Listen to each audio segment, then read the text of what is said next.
All right, welcome to another episode of The Announcements, my self-made podcast that probably nobody watches. So, I watched it.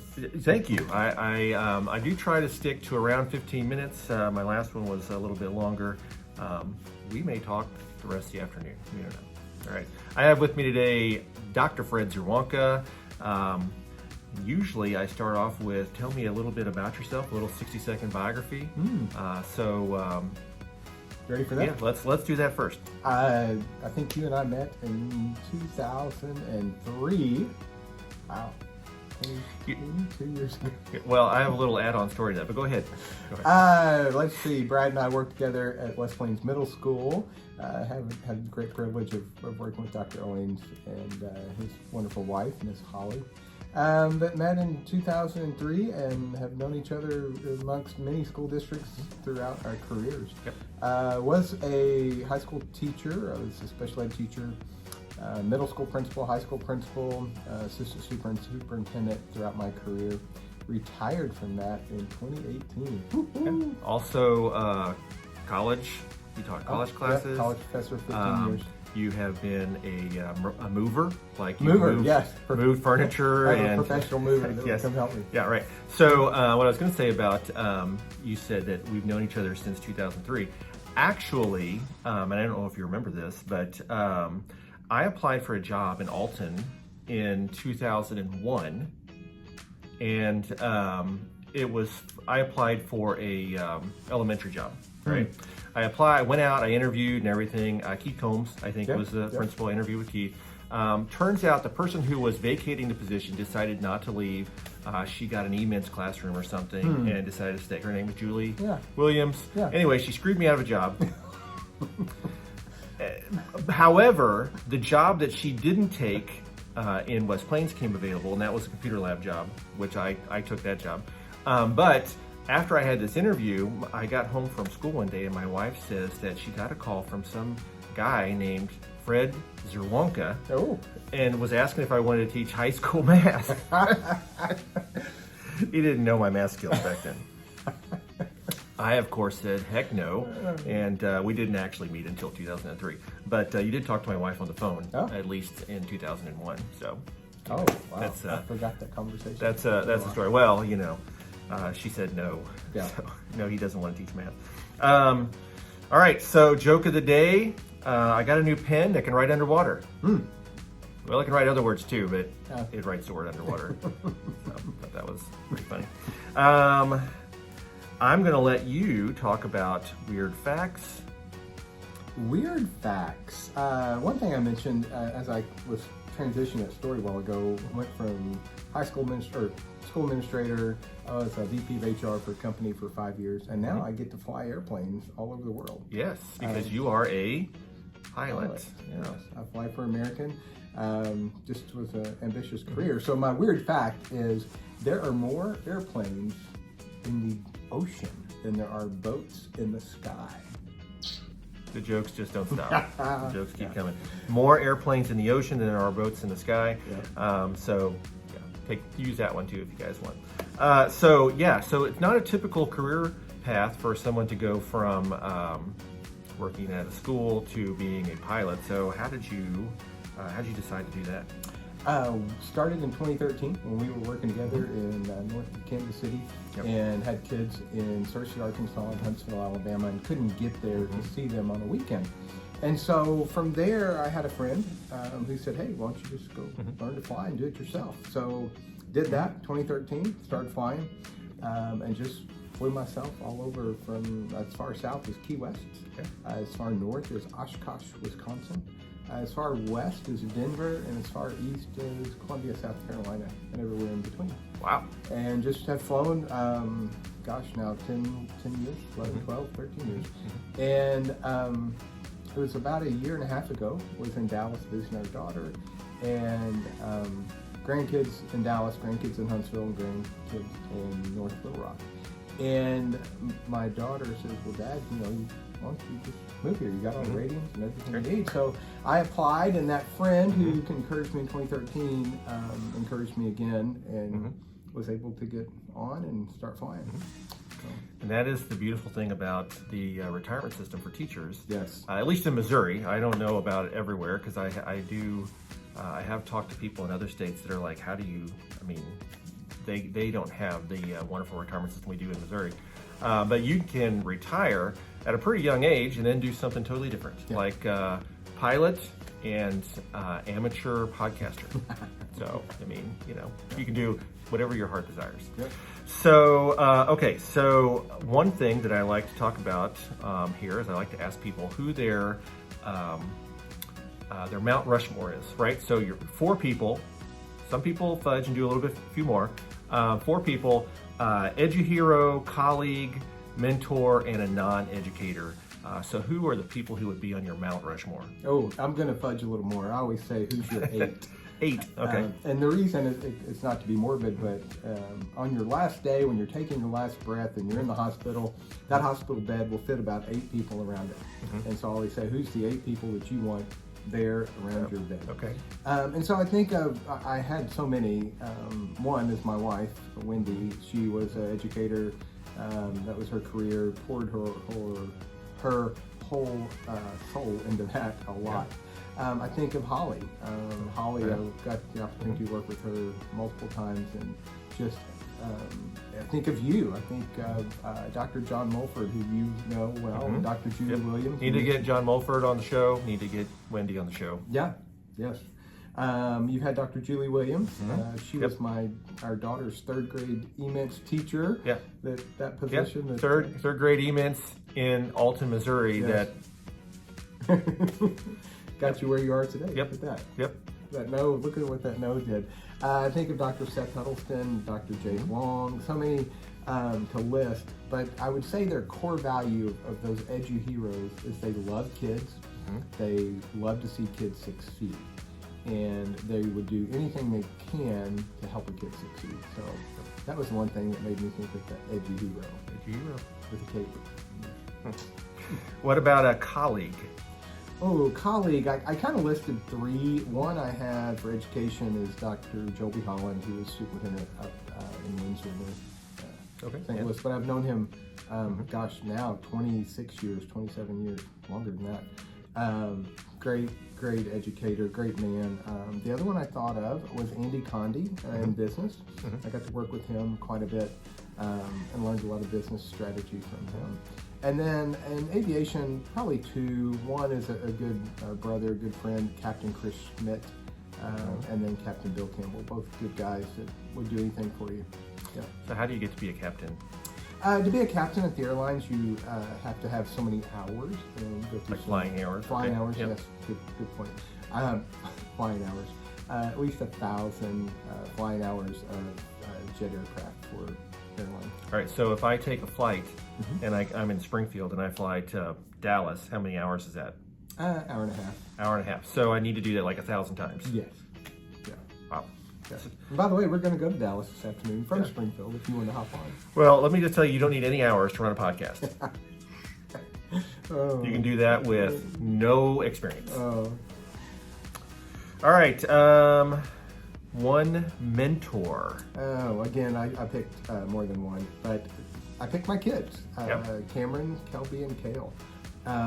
They just, anytime I ask them to provide leadership, guidance, wisdom, they do. And it gives me clarification and just kind of grounds me of, hey, this is what I would do in that situation. And so just so thankful for them being able to be honest. And it's just a unique relationship. So I will say all of my children have flown with me. So, but you never have. I never have. Hey, so for all those people out there who know you and know your kids, it's probably going to take us more than 15 minutes. A little backstory. So where is Cameron? What is he doing? He is in Huntsville, Alabama. He has 3 of our grandkids, Asa, Edie, and Isla. Him and his wife Ashley there.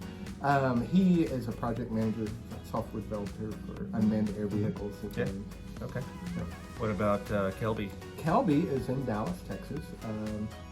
Her and her husband Jake. She has 2 and soon to be 3 grandkids there. Congratulations, Kelby. Yes, Patrick, McKella, and name to be determined later. You know what? September. Brad is a good name. I'll So, pass that on. Thanks. Yes. Yeah.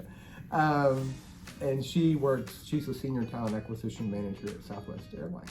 Okay. And then Kale, the youngest. Kale and his wife Deanna, they are in just north Little Rock, in a little town called Greenbrier, just north of Conway. And they have a little one there and a little guy, and it's just a beautiful, beautiful place there and what they're doing. Kale is a pilot for NetJets. Okay. All right. Everybody's gainfully Aviation, employed. and we were never, You're right. never growing up. It's not like they taught that in West Plains No, they did or not. wherever. All right. Okay, last one, a non-educator.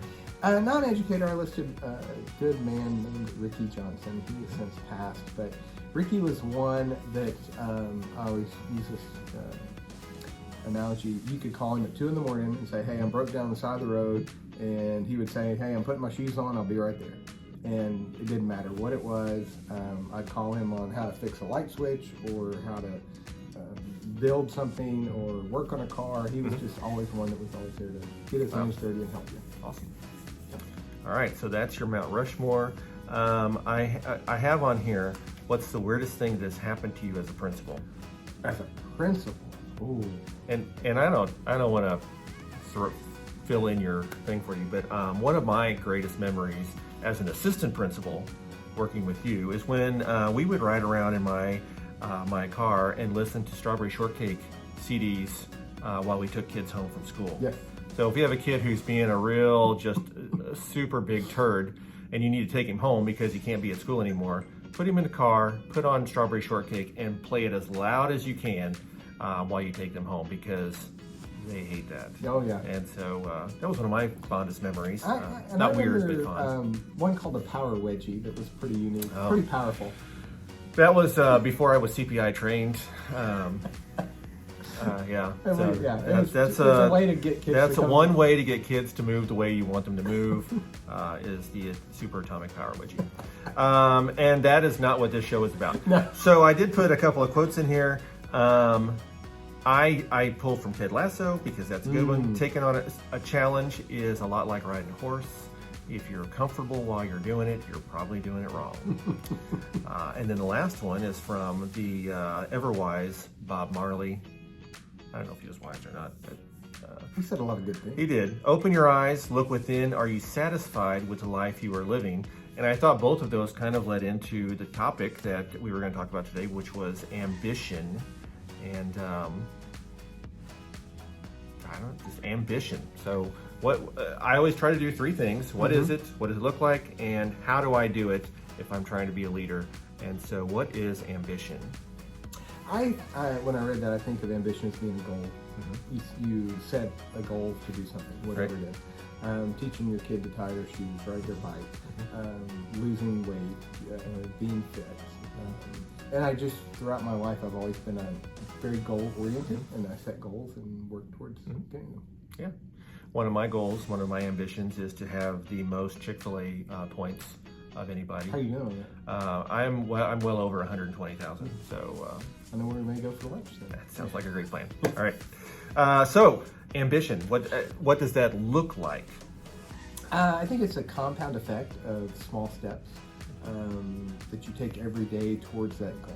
Whatever small action, small steps to work towards that. Like I said, I've always been goal driven. Right. It's been a part of my process. I write goals, kind of like we write resolutions, but I'll write goals for the year. I'm big on the resolutions. You what? I'm big on the resolutions. I like that. Yeah. And then I will do that, and then I reflect on that. Periodically, I look at what I want to be, where do I want to be, what I want to be doing in a year from now, 3, 5, 10, and so forth. Right. And maybe it's health-wise, financial-wise, work-wise, religious, whatever those categories. things are. Yeah. And I break those down. One of the things that I made mistakes early on was I'd write them down, and the next year I would crumple up the old paper and throw it away and put a new one. And somebody said, "Oh, don't do that. Keep it." And that way you can see how your lens changes, what you tend to focus on, Right. and also what you got accomplished. Yeah. I do several other things, like I do Leadership Academy, and I've had, I've been a principal for a long time.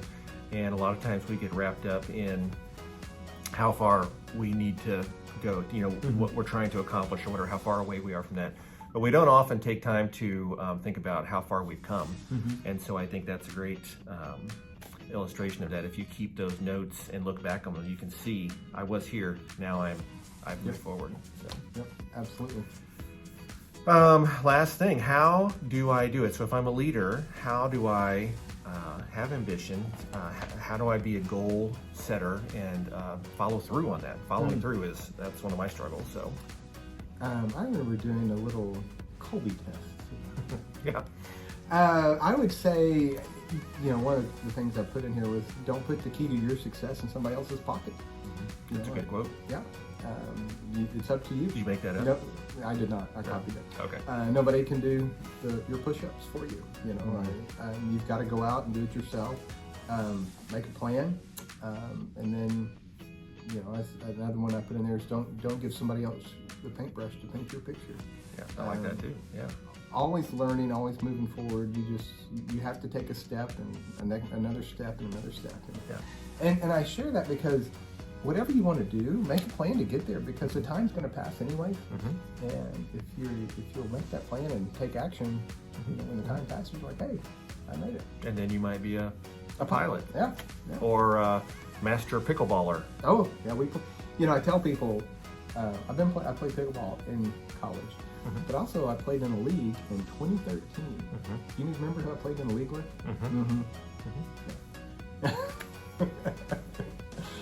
Yeah, I don't know if we were good.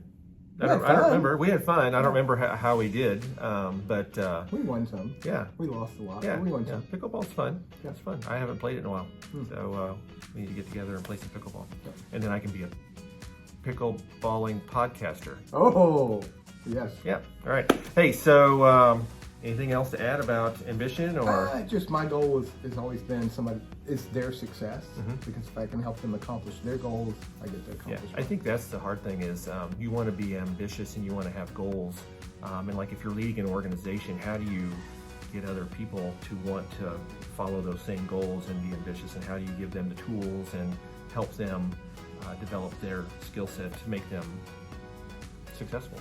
So building the culture and the connection to them. Right, for sure. So at the end of these announcements, I like to say three things. It's my launch. I've been still leaning on my capturing kids' hearts. It's funny because I just talked to a guy Tuesday, about capturing kids' hearts. I was in Grand Rapids, Michigan yesterday. Oh yeah, we went to a thing there. Yep. Capturing kids' hearts. On the launch. Yep. So they don't actually sponsor us. Neither does American Airlines or anybody sponsor me for anything. But yeah. Hey, did you hear about, real quick, I know we're going to run out of time, the king who was the 12-inch king who was like 12 inches tall? I did not hear about a 12-inch king. He was a terrible king. Terrible king. But he was a pretty good ruler. Pretty good ruler. Get it? The jokes? They never end. Hey, you have value, you have impact, and what you're doing matters. Signing off. Have a good one.